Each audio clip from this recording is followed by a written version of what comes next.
I'm Dr. Ryan Stanton here at the Marquis Cancer Center, and this may be the middle of the day and Dr. Feddock looks very professional, ready to treat his patients, but the day started much earlier.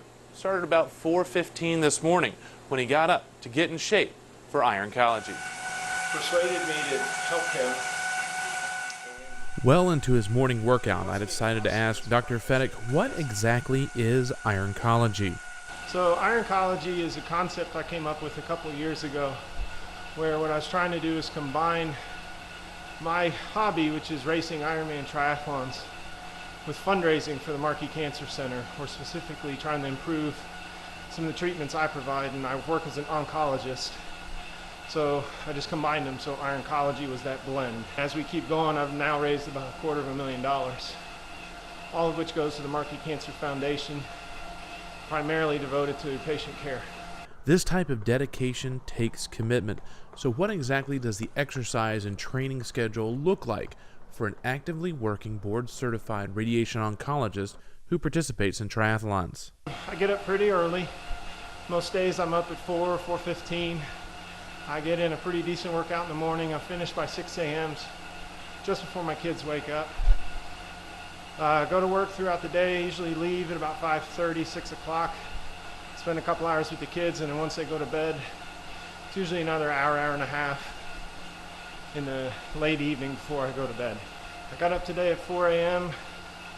It's now 5:30. I've been on the bike an hour 15. The big question is the level of success. How successful has ironcology been in raising money for cancer care? The very first project that I fundraised for was trying to build a whole new radiation therapy treatment suite.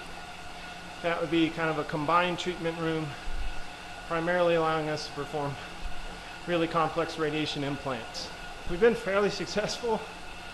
In 2014, my first race was Ironman Louisville, where I raced as the final starter and raised money per person that I passed. In the first race, I raised $54,000. Our original goal, honestly, was pretty modest, just 15 or 20. And I think the long-term goal, we thought we could maybe raise 50,000. But before the end of that year, I had ended up raising 141,000. And as we keep going, I've now raised about $250,000. Dr. Feddock says that current treatments are making advances, but the future may lie in our own immune system.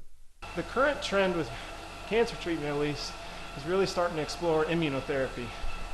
Or if we can't necessarily find a cure with the chemotherapy agents, or is there no such thing as a right chemo combination, it's trying to look at, well, what can we do to enable the body itself to start fighting cancer?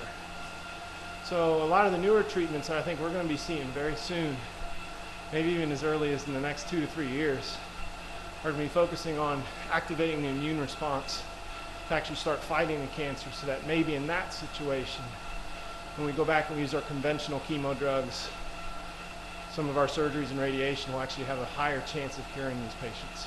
To get an idea of the treatments, I joined Dr. Feddock at his office at the Marquis Cancer Center to see some of the tools that he uses to help battle cancer. Right now we're in the ground floor of the Marquis Cancer Center Roach building. This is one of our treatment units, or a linear accelerator, that we primarily use for treating pretty much any head and neck, lung, prostate, pretty much any main type of cancer that is a standard treatment we use on this unit. So exactly how does this technology work to target cancer cells and treat patients? Basically what it does is it takes the electric current out of the wall, the same electrical outlet that you would use to power a TV, and it uses it to, in a long roundabout process, to create its own radiation by raising that electric current very high to several million volts and then converting that into radiation.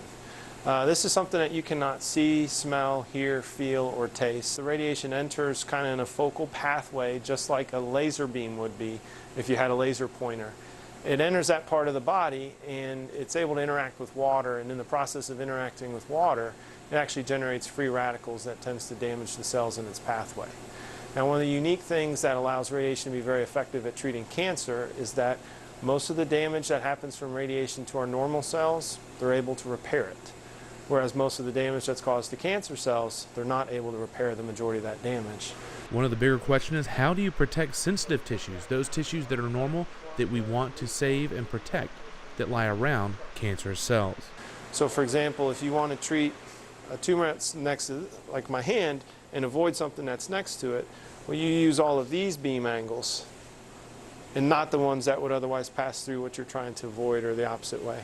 And by dividing a treatment up into, say, 15 different beam angles instead of 2, we're actually able to relatively spare normal structures that are adjacent to a cancer. Dr. Feddock has done some really strong work, but how does ironcology shift the paradigm of fundraising in medical treatment? So indirectly, I've kind of opened the door, I think, for physician engagement as well as requesting help from the patients that we actually treat. You know, one of the most unique things that ironcology created, or at least brought to light here, was this concept of crowdfunding, and that it really is a very successful method of gathering donations.